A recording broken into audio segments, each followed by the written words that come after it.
We join His Excellency President Cyril Ramaphosa, as well as the Minister of Public Works and Infrastructure, and all other players in the construction sector in welcoming the good news from State SA that in the Q3 of 2025, the construction sector created more than half of all new jobs. These 130,000 new jobs represent hope, dignity, and faith in the future that we are constructing together, brick by brick. As I stressed a day before yesterday, at the 15th South African Council for Quantity Surveying Profession in Cape Town, infrastructure is more than bricks and mortar. It is an architect of our collective future by ensuring connectivity, ensuring reliable access to electricity, and bridging the digital divide through infrastructure development. We set the foundation upon which the engines of our industries can thrive. We have adopted the National Development Plan and developed the National Infrastructure Plan 2050 to drive infrastructure-led growth and development. We remain inspired by single yet profound the vision statement of the NDP. It envisages a South Africa where, and I quote, "We enjoy the same quality of service. We are connected through our caring. The beating heart of our country is a community that has all the enablers of modern life. We have water, we use a toilet, we have food on the table, we fall asleep without fear, we listen to the rain on the roof, we gather together in front of the heat," close quote. The NDP also envisages South Africa where each community has school, teachers, libraries, police stations, and clinics. We are mindful of the work we are doing together as government. The Minister of Finance presented a medium-term budget policy statement on Wednesday. Among others, he highlighted that new guidelines on unsolicited bids have been issued. A budget facility for infrastructure has been reconfigured to run 4 bid windows annually. A new infrastructure bond is being launched to raise a minimum of 15 billion, introducing dedicated financing instrument. We welcome all of these. We hope they will contribute in ensuring that we work to improve infrastructure. We remain committed to ensure that Infrastructure South Africa remain the single point of entry that coordinates the implementation of infrastructure in the country.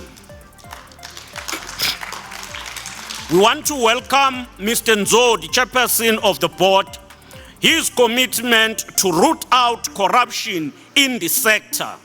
The minister have emphasized the need to ensure that we blacklist corrupt companies and contractors. In addition, to support infrastructure projects and completion of construction projects, the Council for Built Environment is accelerating the capacitation of the public works sector. And this is the work that we must focus on, professionalization of the sector.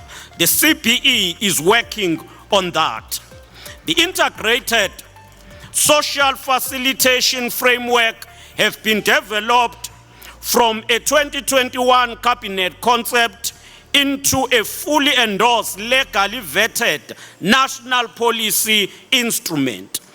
This framework will ensure that transformative intervention designed to standardize community engagement, de-risk infrastructure project, combat site extortion, and ensure that infrastructure delivery translates into tangible local economic development. We do so because each and every delivery happens in a ward, in a local municipality, in a district, and therefore we will want all stakeholders to be part of that. Evidence from CIDB construction monitor report, the provincial department's specific study case indicates that through constructor experiences, systemic challenges are still there, and among those is the low progression rate. Fewer than 36% of contractors in the contractor development program progress beyond the initial stage. Payment delays and funding gap still undermine effectiveness of contractor development. Fragmented and inconsistent contractor development program implementation is still not helping us to ensure that we support emerging contractors. Limited post-contractor development program support, where contractors would say, we have been trained through the BUILD program. We have been trained and taken through Vukupile program. But after this program, we get no jobs, we get nothing that where we will practice and show our skills. We are looking on that, and we would want to ensure that that is integrated as part of our preferential procurement policies. The department is going to continue working on the BUILD program to ensure that the BUILD program is well structured to respond also to this. A 300 million through BUILD program, which include support through finance, is allocated to support the emerging sector. Emerging contractors will also be supported in terms of competency assessment. The process has commenced with 1,000 contractors.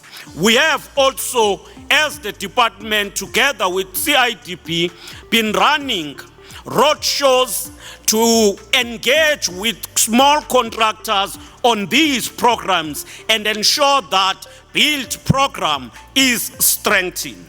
We're proud that today, the first cohort of certified contractors are being recognized. These contractors have undergone construction management system training and certification. What is critical is that the industry now implement BUILD program at a bigger scale. Contractors that have been trained and certified to provide, we are now going to ensure that also they are provided with support to access clients that work with us as the department and all other entities. And I think this must be applauded, especially accolades be given to the CIDP for that work. Finally, we wish to assure our stakeholders that in our context, policy is no longer mere a mechanism of compliance. It is a strategic tool for sustainable change and sustainable development. The president spoke yesterday. He said ours is to ensure that we translate policy and plans into strategic and implementable projects. Each and every one of us must understand we don't only have to theorize, we have to plan and ensure we execute projects that will ensure infrastructure development. Program Director, I thank you.